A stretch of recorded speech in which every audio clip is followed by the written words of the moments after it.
Alright YouTube and Fallout community, so this will be my review of the first DLC we got for Fallout 4, Automatron. There's going to be some spoilers here and there probably, so don't watch it if you haven't played it yet or you plan on playing it soon. I can't really properly review without talking about some shit that's in the DLC, so just a little bit of warning there. Anyways, let's get right into it.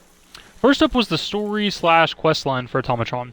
It was actually pretty decent. I like the plot line of it, the whole reason why there's robots all around. It wasn't that long though. That's one of the disappointing things about the DLC. It's only about 2 or 3 hours roughly. If you play it straight through, which I didn't, it's probably even faster than that. And if you're not veering off and dying and things like that, it's not really that long of a DLC. But I mean, in the end, we didn't even know up until close to the release that we were even getting a quest line at all. So in that regard, it is good. Next up is the enemies. The enemies were surprisingly difficult. I've mentioned it before. I'm about level 70 or so on my main character, or actually my only character, and I would come across some enemies that they would kill me pretty damn fast, you know. And I thought I'd just run right through the DLC, honestly, because how high level I was, and that was good and bad. It's really annoying that I put so many hours into Fallout 4, and I've come across enemies that can just melt me in like a second or two. It was good. It made it a challenge. I had to reload a few times on certain areas because I would come across. I'd be running through these robots, and there'd be one robot in the area that just had some kind of almost like an Assaultron laser attack, and it would just kill me so fast. And it's kind of dumb, but it was good to see that they actually put strong enemies into it. The customization of the robots was a shit ton more in depth than I was expecting. There's a lot, like you'll see in the video, there's certain armor pieces that only can go on the Robo Brain treads. There's a shield you can put in the front of it with spikes on it and stuff like that. And obviously you couldn't do that with the legs of an Assaultron or the legs of a Protectron and things like that. So it's pretty cool that there's specific mods and shit to each robot part, and you can do everything. You can edit the head. You can give a Protectron head and put it on a Sentry bot body and a Assaultron legs and just shit like that. It was a lot more in depth than I was expecting. More in depth than the weapon customization that we were promised in Fallout 4 that was so drastically in depth. I think there's almost more mods and shit for the robots than there were for the weapons. So I was very, very happy with that. The biggest disappointment for me with the customization and stuff, and this is a pretty decent. It's kind of a spoiler, I guess, for the Automatron.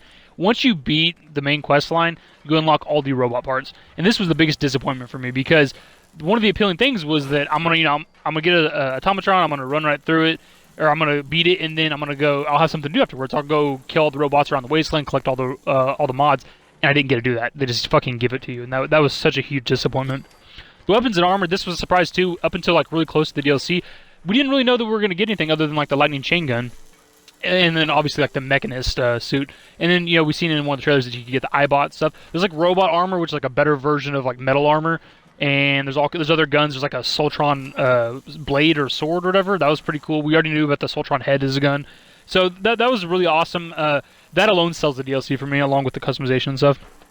I was really happy to see that there was actually unique dialogue for the Silver Shroud. I wore the Silver Shroud armor. This is probably why I got wrecked a lot by the stronger robots. But I was wearing the Silver Shroud clothing the entire time I played Automatron because I didn't know where I might be able to do it. I was thinking if there is dialogue for the Mechanist, it may not be just with the Mechanist, maybe with other people and stuff whenever I'm running around. So I worked the entire time, and I was happy to see that there was actual dialogue with the Mechanist.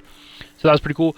And then last up is the after story, and I've already touched on that just a minute ago with the not being able to run around and kill the robots. That was kind of a disappointment. It's once you beat the main quest, you unlock all the robot mods and stuff, and that just there's nothing to do after that point. What are we building robots for? Because there's nobody to fight or nothing. It just kind of killed it for me. And then you get with the Mechanist, if you let him or her live. I don't want to ruin that for you.